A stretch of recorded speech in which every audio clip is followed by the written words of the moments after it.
संवारने में उनका हिस्सा होगा आगे, ऐसा मैं समझता हूँ। ठीक है, अनीता जी भी हमारे साथ मौजूद है। अनीता जी, कितना मुश्किल होता है एक महिला के लिए, गृहिणी के लिए, पहले तो राजनीतिक पूरी इस निर्णय में हस्तक्षेप करना, फिर दूसरे को भी कन्विंस करना, फिर ये समझाना कि देखिए भाई वोट आपका अधिकार है, महिलाएं तो फिर और बड़ी जिम्मेदारी है। ये जिम्मेदारी कितनी बड़ी दिखाई देती है? घनश्याम जी, मैं आपके सवाल पर आऊंगी, पर उससे पहले जो अलका जी ने कहा कि टेम्परेचर राइज जैसे जैसे होगा और इलेक्शन का टाइम जैसे आ रहा है ऑलमोस्ट 1 महीने के बाद जैसे, तो उसमें अलका जी ने कहा कि हो सकता है कि वोटिंग परसेंटेज पर कुछ असर आए।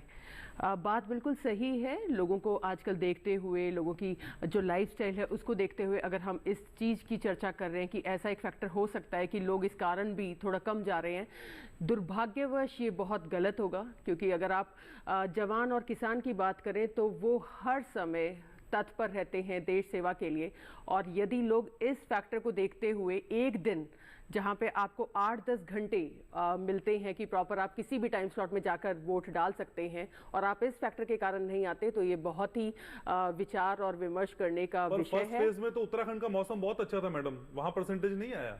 देखिए वहां पर नहीं आया, पर उसी के लिए हम लोग पूरा ब्लेम नहीं कर सकते ना मैम। जी जी, मौसम को ब्लेम नहीं कर सकते, सिर्फ आपके अंदर की विल पावर कितनी स्ट्रांग है ये समझने की कोशिश है। हाँ, एक फैक्टर पे हमने अभी चर्चा की है कि एक फैक्टर ऐसा हो सकता है। बहुत सारे रीजन होते हैं।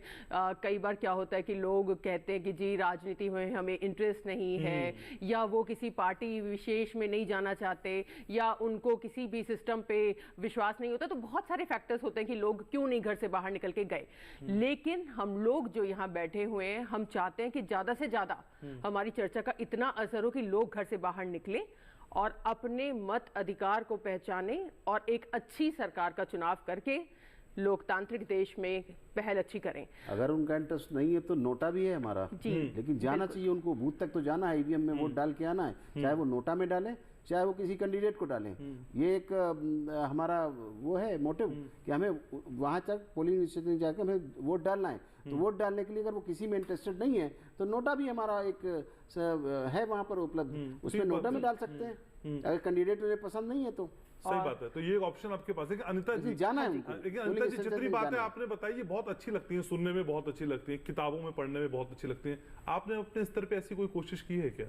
हम बहुत ज्यादा कोशिश करते हैं। देखिए हम लोगों को जाते हैं और उनके अधिकार के बारे में भी बताते हैं, उनको साथ लेकर चलते हैं। मतलब जिसे कहा जाता है कि गांव में पूरे घर कुनबा जो है इकट्ठा होकर फिर जाता है, तो हमारी ये कोशिश होती है ग्रामीण क्षेत्र में रहने के कारण कि जितने भी लोग हैं उनको हम इकट्ठा करके अपने साथ लेके जाएं, और जितने भी लोगों की पर्ची बनी हुई है वो सभी के सभी इस्तेमाल हो और सब अपने राइट को पहचानें और वोट डालने डेफिनेटली जाएं। और महिला वोटर की प्रायोरिटी क्या होती है वैसे अनीता जी, आप मिलती है महिला वोटर्स, उनकी प्रायोरिटी क्या होती है? कैंडिडेट होती है, पार्टी होती है, या महिलाओं से जुड़े हुए जो योजनाएं होती हैं वो होती हैं?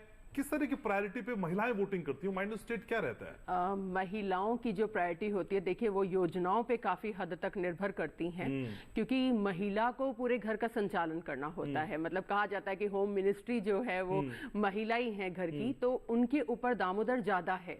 तो वो हमेशा ये देखते हैं कि भाई किस चीज से हमारा फायदा हो, क्या हमारे हित के लिए हो जाए। तो वोट डालते वक्त ये चीजें उनके दिमाग में जरूर होती हैं कि क्या ऐसी योजना है, या किस पार्टी का वो चयन करें, कौन उनके लिए फैसले ले सकता है। तो ये डेफिनेटली चीजें उनके दिमाग में होती हैं। ठीक है, अजीत जी भी हमारे साथ मौजूद हैं। अजीत सर, असल में महिलाओं के वोटिंग परसेंटेज की तो हम बात करें, लेकिन ब्रेक से पहले